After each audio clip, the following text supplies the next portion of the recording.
Before the invention of X-rays or modern blood panels, the human skin itself was a literal dark wall. If an internal organ failed, physicians had no way to look inside and identify the damage. To bypass that barrier, doctors captured a biological messenger. This fluid carried physical evidence from the inside of the body to the outside, where it was analyzed in a round-bottomed glass flask. Extracting data from this sample required the physician to use their sense of touch, their sense of smell, and even their taste. This practice, known as uroscopy, was the most widely used diagnostic method in Europe for centuries. This was humanity's first systematic effort to turn the physician's own sensory organs into a clinical testing laboratory. The examination began the moment the fluid left the patient's body.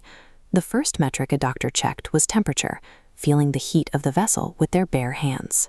While it was still warm, they searched the liquid for the formation of bubbles and the suspension of floating impurities. Because the liquid cooled rapidly, the doctor had to race against the clock. It took until the 19th century for physician Richard Bright to invent a technique to safely reheat cold urine for later testing.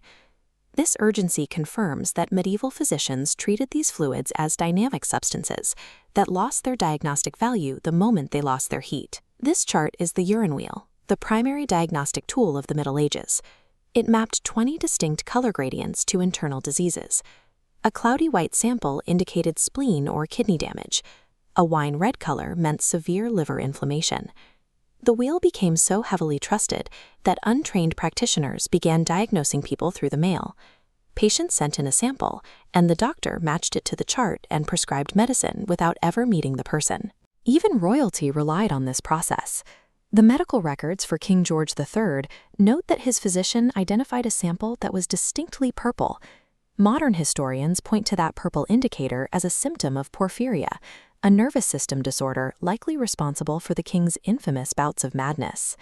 Despite its exploitation by mail-order frauds, the urine wheel established a universal language for diagnosis, allowing physicians across Europe to compare clinical notes using a standardized set of metrics. Visual coding reached its limit when colors overlapped.